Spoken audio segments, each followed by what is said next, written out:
सामाजिक नागरिक कार्यकर्ता होने का मतलब कितना बुनियादी सा और साधारण सा प्रश्न है। सामाजिक नागरिक कार्यकर्ता होने का मतलब क्या है? हमारे समाज में सामाजिक नागरिक कार्यकर्ताओं की पहचान धारणाओं पर टिकी हुई है। यह प्रश्न इसलिए महत्वपूर्ण है क्योंकि जिस समाज को बेहतर बनाने के लिए सामाजिक कार्यकर्ता अपना जीवन खपा देते हैं, वही समाज उनसे दूर रहकर उनकी मंशाओं पर सवाल भी उठाता है। आपके हिसाब से सामाजिक नागरिक कार्यकर्ता कौन होते हैं? वास्तव में सामाजिक नागरिक कार्यकर्ता वो होता है जो ऐसे समाज का सपना देखता है जिसमें छुआछूत, भेदभाव, हिंसा, अन्याय, असमानता ना हो, जहां लोग गरिमा के साथ स्वतंत्र जीवन जी सकें, जहां संसाधनों का दोहन आज की विलासिता के लिए ना किया जाए, जहां भविष्य के जीवन का भी विचार हो। सामाजिक नागरिक कार्यकर्ता वो होता है जो जवाबदेही, समानता, बंधुता, परस्परता और लोकतंत्र के मूल्यों को अपने जीवन में भी उतारने के लिए प्रयास करता रहता है। सक्षम कहानीकारी की पॉडकास्ट श्रृंखला की 5वीं कड़ी में हम करेंगे पहचान सामाजिक नागरिक कार्यकर्ता से।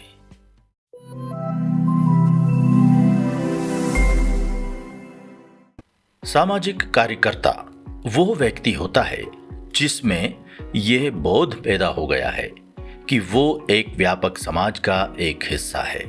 वो अकेला नहीं है। वो केवल अपने लिए नहीं बल्कि समाज के लिए भी सपने देखता है, क्योंकि वो जान गया है कि जब समाज में खुशी, आनंद और संपन्नता होगी तभी उसके जीवन में खुशी, आनंद और संपन्नता आएगी। वो सामाजिक, आर्थिक, राजनीतिक सच्चाइयों से मुंह नहीं मोड़ता। वो जागना चाहता है वंचितों के लिए। सामाजिक नागरिक संस्थाओं और कार्यकर्ताओं के बारे में अपनी समझ को स्पष्ट रखना बहुत जरूरी है। वास्तव में देश और दुनिया के सामाजिक आर्थिक इतिहास में हर कालखंड में उतार चढ़ाव आते रहे हैं। कोई भी कालखंड चुनौतियों, समस्याओं और बाधाओं से मुक्त नहीं रहा है। महत्वपूर्ण यह नहीं है कि समस्या क्या है और कितनी बड़ी है। महत्वपूर्ण यह है कि क्या समाज में ऐसे लोग हैं जो समस्या को जानते हैं, उसका विश्लेषण करते हैं और सोचते हैं कि इस समस्या को हल करने में उनकी भूमिका क्या है। वे चुप नहीं रहते हैं। वे ये नहीं सोचते हैं कि इस समस्या से उनका क्या लेना देना है। ऐसा व्यक्ति जो ये सोचता है कि समाज की कोई भी समस्या हो, समाज में किसी का भी कोई संकट हो, मुझे उसके निराकरण में, उसके समाधान में कोई भूमिका निभानी चाहिए।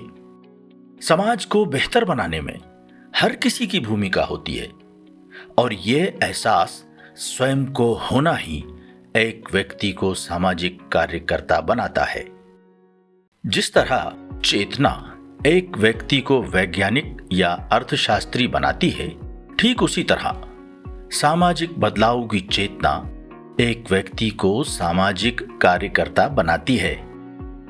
लेकिन आम कथानक यह है कि जो अपनी सामाजिक भूमिका को नहीं निभा पाता है, वो व्यक्ति सामाजिक कार्यकर्ता बन जाता है।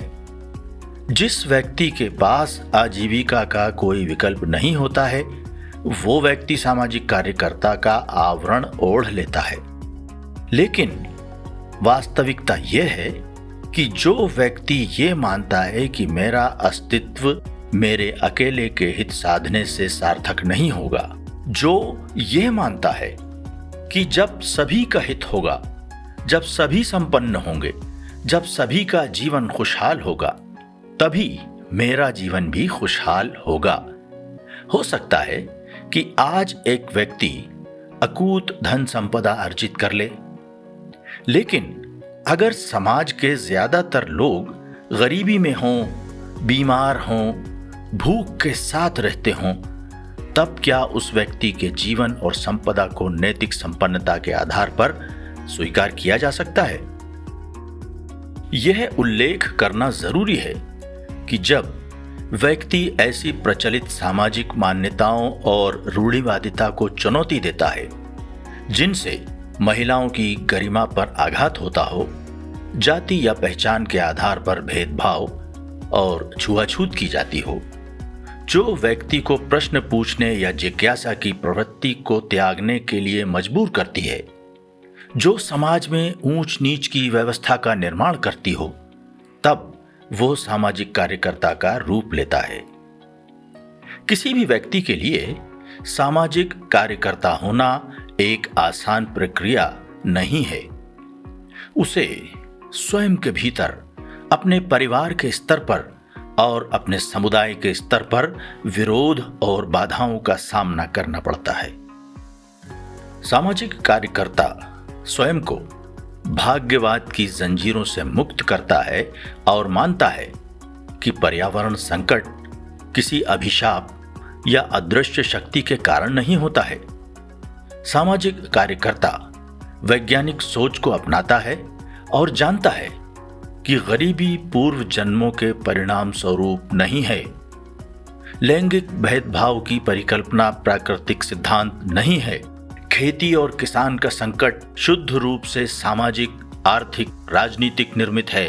वो मानता है कि इंसान की समस्याओं और दुखों का कारण हमारा व्यवहार और नीति है, जबकि परंपरागत विचार और शिक्षा तो यही दावा करती है कि इस जीवन की समस्याएं, संताप, संकट, दुख आदि व्यक्ति की नियति या भाग्य के कारण उत्पन्न होते हैं।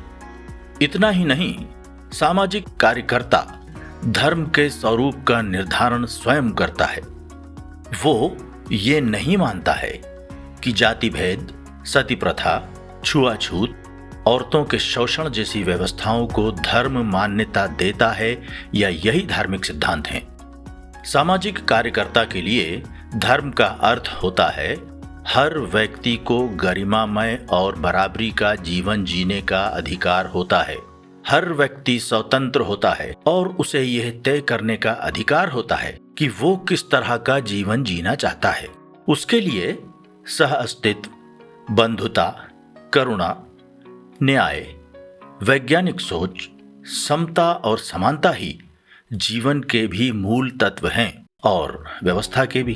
जो भी विचार इन मूल्यों को नकारते हैं, वो विचार धर्म के विचार नहीं हो सकते हैं। वास्तव में जब ये मान लिया जाता है कि किसान और खेती या प्राकृतिक संसाधनों पर निर्भर रहने वालों का भाग्य ही उन्हें दुखदायी जीवन देता है, तब हम न्याय की संकल्पना को नकार रहे होते हैं।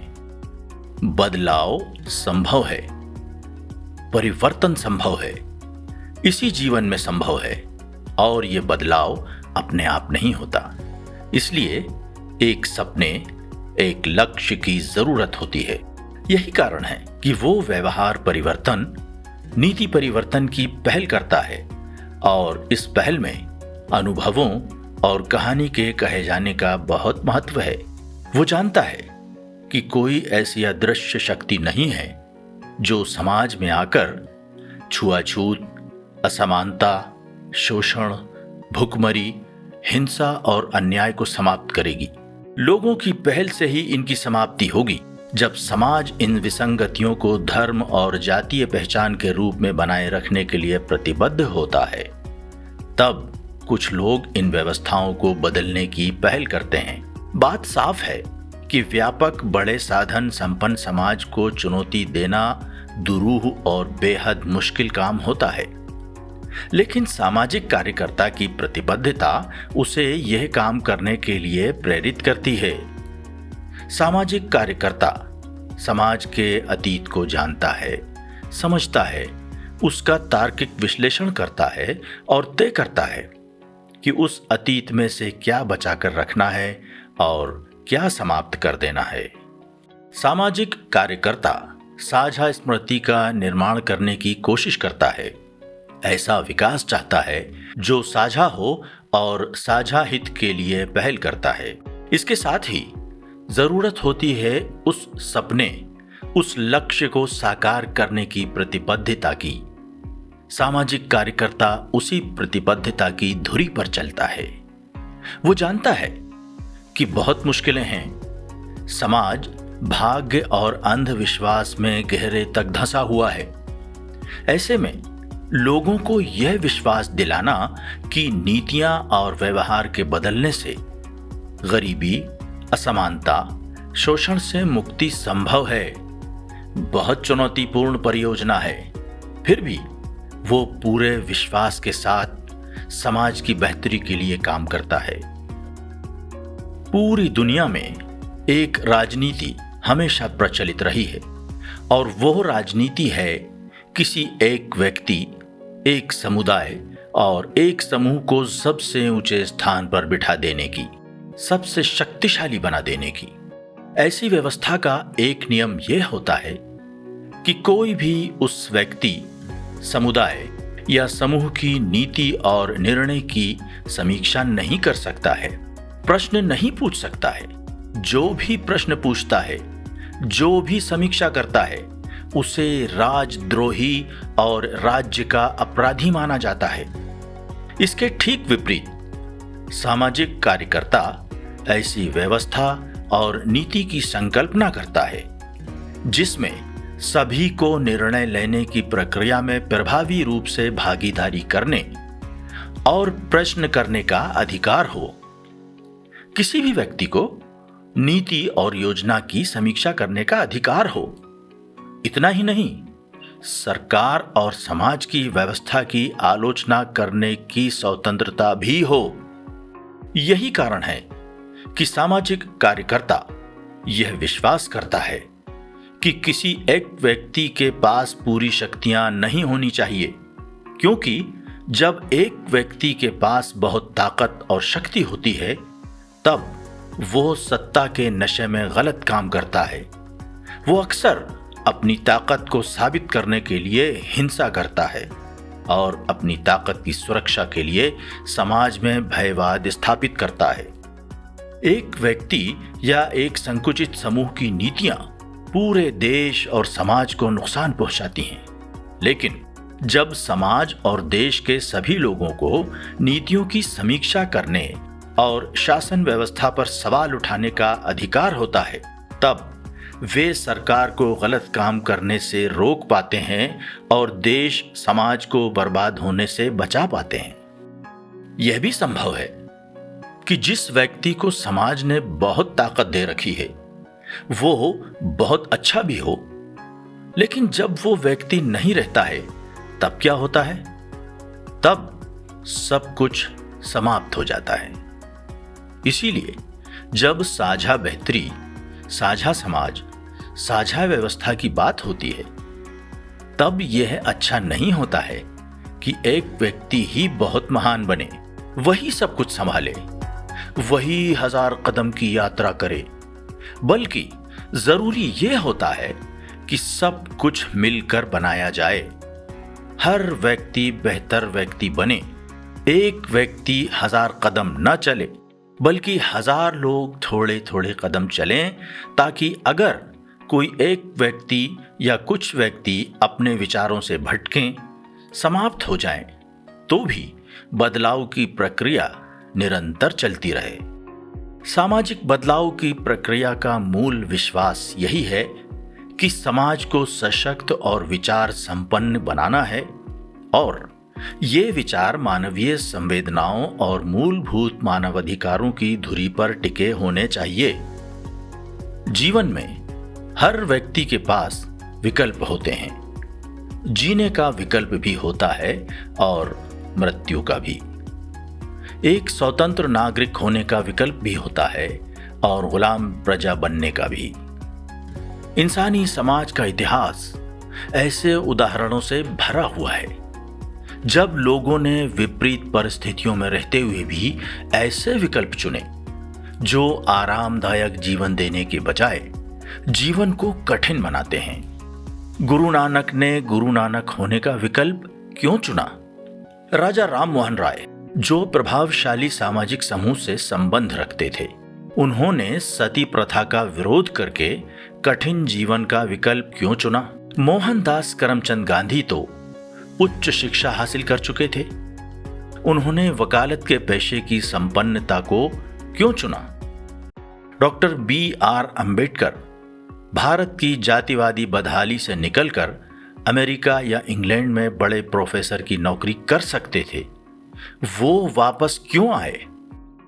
यह विकल्प की बात होती है।